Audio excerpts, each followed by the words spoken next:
Hi, my name is Adil. I am from Srinagar, Jammu and Kashmir. I am a low vision person. So, for a low vision, there are multiple issues and multiple problems they are facing day to day. Similarly, I am also facing when it comes to the reading document, the hard copies. So, what is happening? Some of the low visions require bright light or high light. So, what is happening at that time?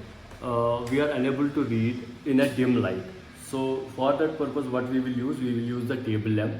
So how we have to keep, first that is the important thing. If we have table lamp, we will turn on it.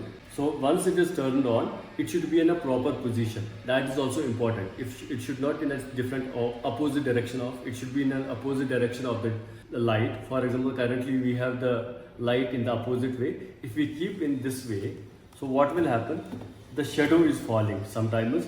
So it is also creating trouble. So it is better what we will keep opposite to it and then we will read it. So there are written action items and next steps in the first line. You can see it, and what it is making me read easy by using the highlight or bright light. Breakfreesolutions, brought to you by Project Discovery, supported by Enable India and Google.